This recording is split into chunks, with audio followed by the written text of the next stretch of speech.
आप सभी विद्यार्थियों का इस चैनल पर हार्दिक स्वागत है। इस टॉपिक में हम क्लास 10th के अनुभाग 4 अर्थशास्त्र के चैप्टर नंबर 1 विकास के जितने भी अति लघुत्तरी और लघुत्तरी प्रश्न हैं उन सभी को बहुत ही आसान तरीके से समझेंगे। यह एकदम न्यू कोर्स है, तो जो बच्चे इस चैनल पर नए हो कृपया चैनल को सब्सक्राइब कर लें। तो आइए बिना रुके हम चैप्टर नंबर 1 विकास को आसानी से समझते हैं। पहला क्वेश्चन है, मानव विकास से क्या अभिप्राय है। मानव विकास से क्या अभिप्राय है। अब हम इसके उत्तर को बहुत ही आसान तरीके से समझेंगे। विकास एक ऐसी प्रक्रिया है जो निरंतर प्रगति की ओर सतत गतिशील रहती है।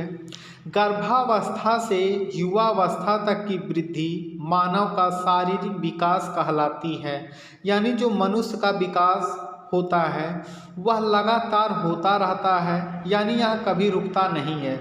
जब वह गर्भावस्था में रहता है तभी से उसका विकास होता है और यह विकास युवावस्था तक चलता रहता है। अब दूसरा प्रश्न देखते हैं, राष्ट्रीय आय किसे कहते हैं।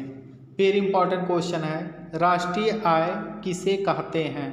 किसी राष्ट्र की आय उस देश के सभी निवासियों की आय होती है तथा उसके उत्पादकों, संसाधनों तथा अन्य माध्यमों से जो आय होती है उसे राष्ट्रीय आय कहते हैं। यानी जो राष्ट्रीय आय होती है उसमें किसी भी देश के उत्पादों, संसाधनों और अन्य माध्यमों से जो आय आती है वह सभी राष्ट्रीय आय कहलाती है।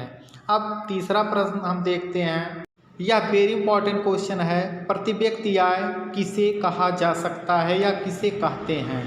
तो प्रति व्यक्ति आय अर्थात औसत आय किसी देश की राष्ट्रीय आय से उस देश की जनसंख्या को भाग देकर जो भागफल आता है उसे प्रति व्यक्ति आय कहा जाता है।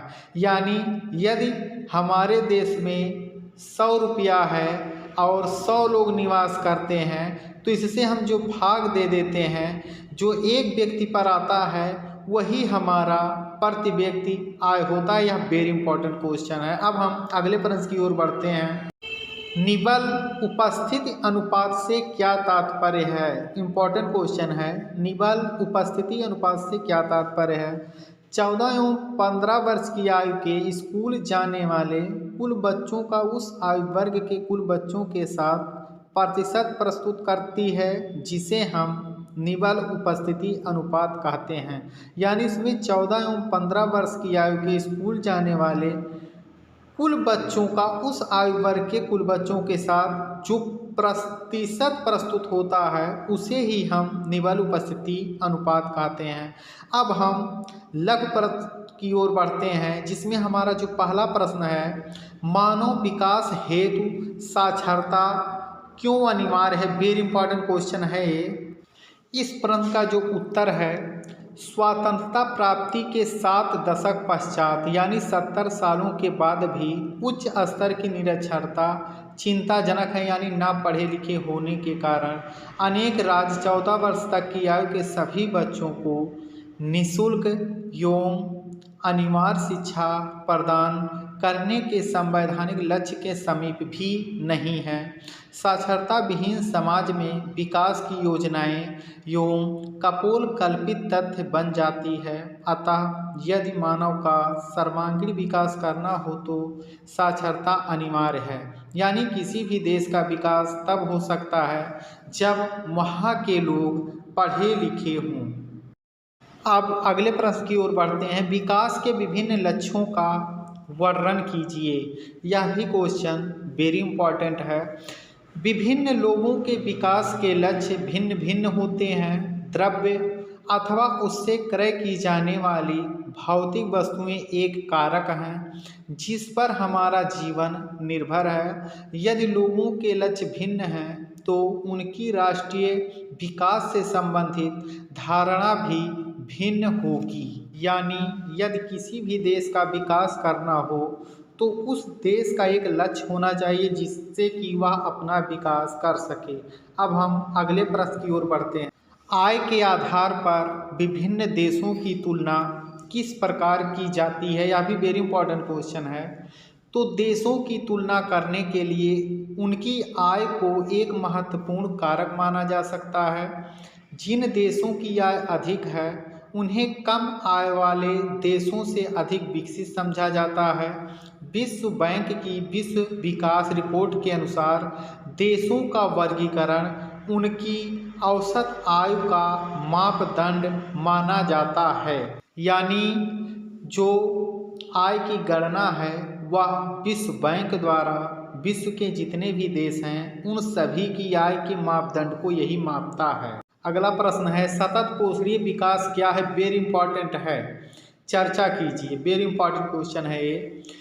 विकास एक निरंतर प्रगतिशील प्रक्रिया है जो अगत गति से प्रवाहित होती रहती है, यानी यह लगातार गति करती रहती है।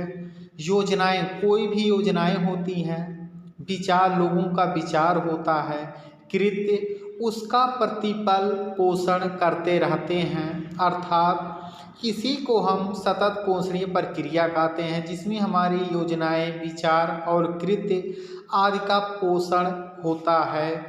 अगला प्रश्न है केवल आय को ही विकास का मापदंड क्यों नहीं माना जा सकता है? उदाहरण द्वारा स्पष्ट कीजिए। वेरी इंपॉर्टेंट क्वेश्चन है। इसका उत्तर होगा केवल आय को ही विकास का मापदंड नहीं माना जा सकता है।